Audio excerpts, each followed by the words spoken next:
experience of about 20 years, and 20 years in sales. Like I wouldn't want to call it sales, but 20 years in problem solving. That's the way I want to call it.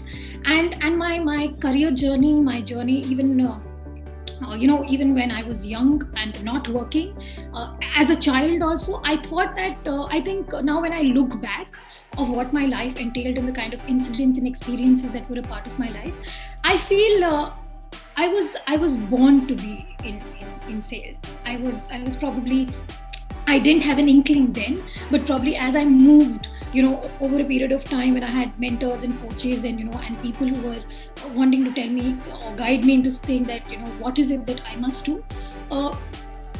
And I've realized over a period of time that I think this is my coup. This is what I love doing best. I don't want to call it sales, like it's a byproduct, but what I love to call is that I'm here to solve a problem for somebody.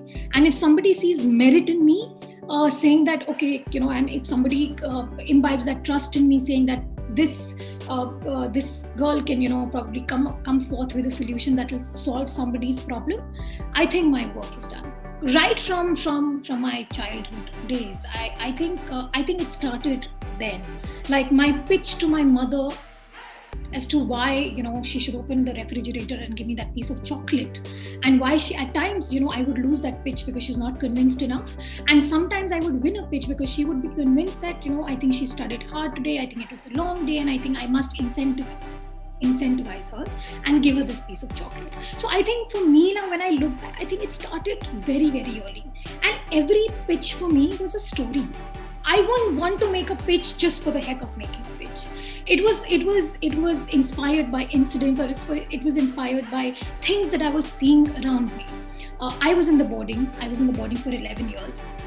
There were times when we would bunk lectures, or there were times when we would be caught by teachers, and I would realize, and now today when I look back on my journey, a lot of my friends would look at me for that she's going to give the best excuses, and right there we were making a pitch to the warden or to probably the teacher as to why we bunked a class. And the sales, or probably that pitch we would win because we would be told to come to the class and sit on our chairs, or if we would lose that pitch, then we would be kneeling down outside the class. So for me, every incident, or for me probably the way I look at my life, and I look at experiences and incidents that have shaped me, I think I was born to sell, and I think I was born to probably solve a problem. I was solving a problem for a friend. I was solving a problem for my mother or for a relative.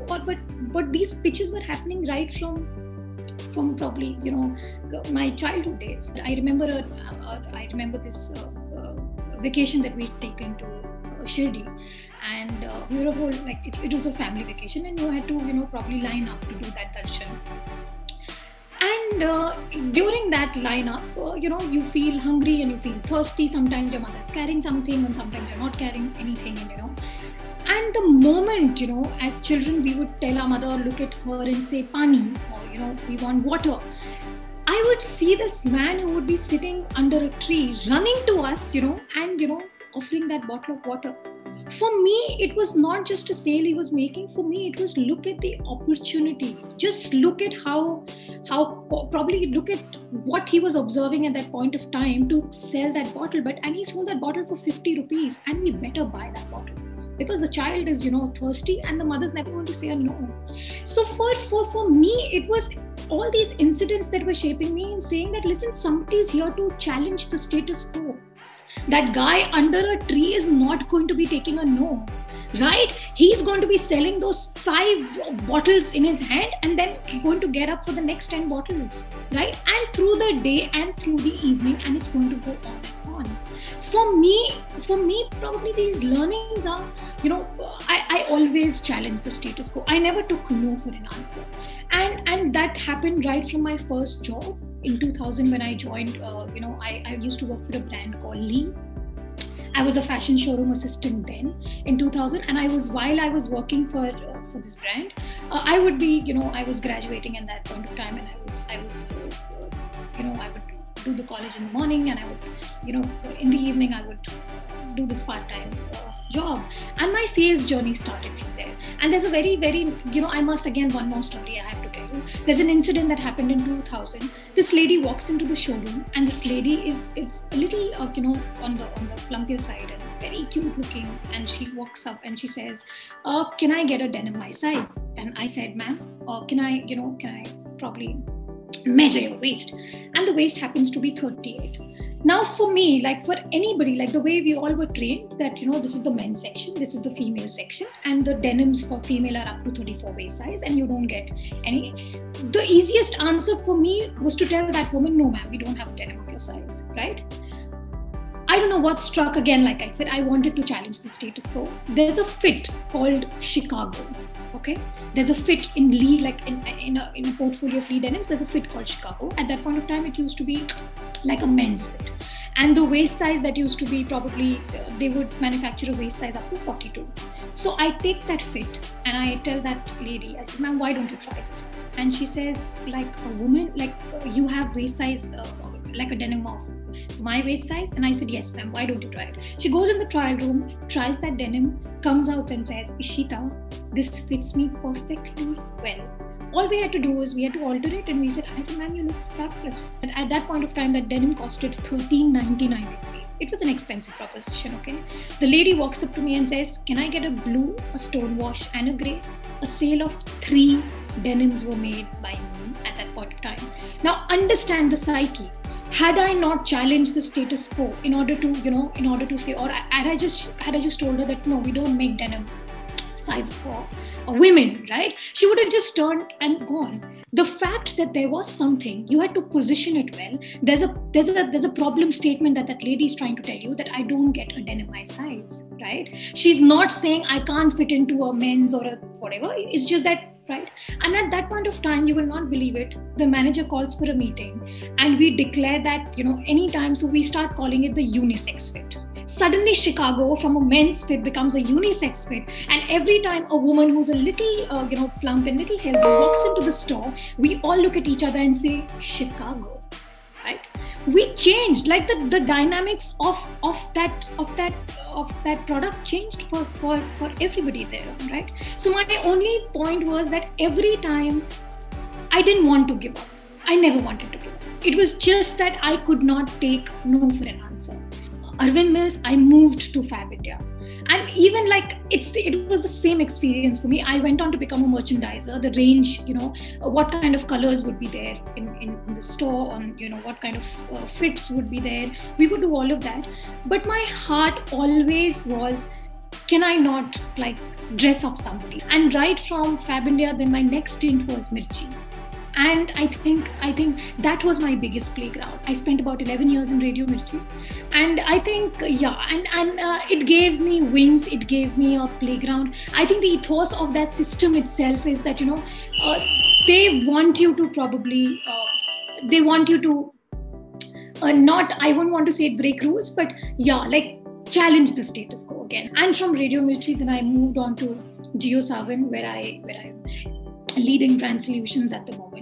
And for me, I think moving from a traditional media to digital platform, I think that's where I wanted to shift gears.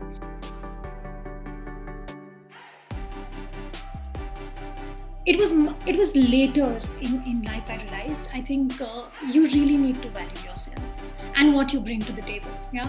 And I learned to say no. That was the most difficult part for me. But I learned to say no at times, and I was okay with walking away from deals. It was okay. For me, in these 20 years, what I also learned was that there are 2 ways that you look at these profiles. When you're sitting in front of a brand or an advertiser or a client, what is it that you're doing? Is it that you're selling what you want to sell, or is it what you're selling what they want to buy? Right. So for me, these 2, these insights, they completely shifted the dynamics for me. I was always wanting to hear what the client was saying, what are those business KPIs that he's wanting to achieve by doing that. And it could be as simple as like nothing, I just want reach. Or it could be as simple as I want the next campaign to be PRable. Or it could be as simple as that, we want to do some path-breaking and award-winning campaigns. It could be as simple as, but as long as you know the KPIs that you're wanting to, what the client's objectives are, and if there's a bridge that if you bring, between the client's objective and what you bring to the table, I think that will seal the partnership. Like, we need to also understand that you're dealing with people across. Like those clients are they're people. They've got emotions.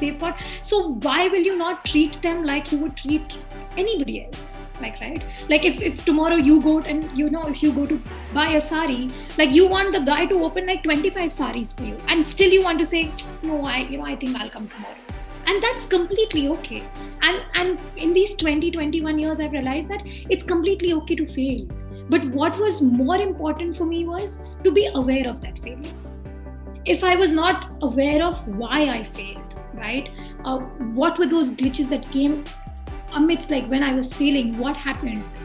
Like if I don't look at that, I think therein lies a problem somewhere. But for me, it was that every time I failed, I didn't want to give up, yes, but also I went back to probably my mentors or my coaches saying that, listen, how could I do this better?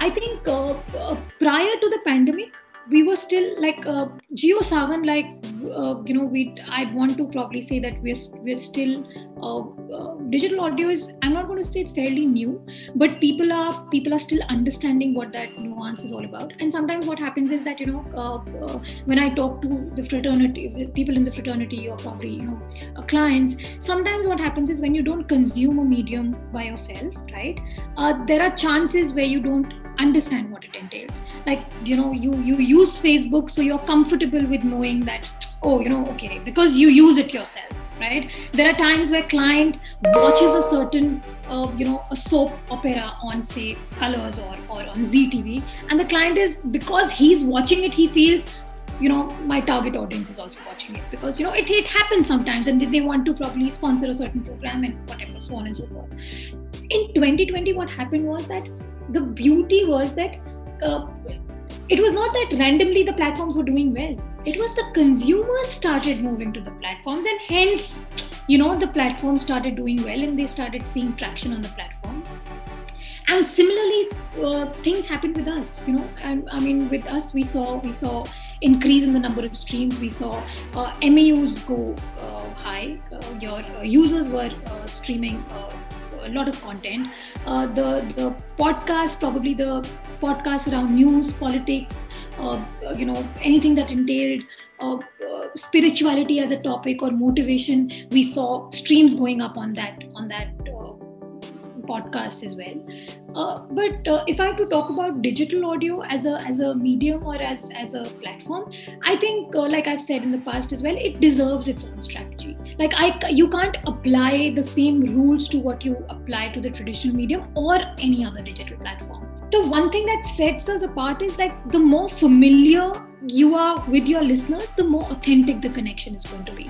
So, we have our own data dashboards. Like we look at those insights, where is the behavior moving towards, and those insights form an integral part of our solutions that we put forth in front of the brands. So when we collaborate, it's just not a media collaboration that why don't you spend on our platform, but there's a lot of thought that goes behind. There are strategy teams, there are ad platform teams, there are campaign, there are teams working towards making a campaign successful. So all of these teams are working towards one common objective for probably a client's need, saying that when you probably do anything on our platform, I think it will garner the results that it's going to garner.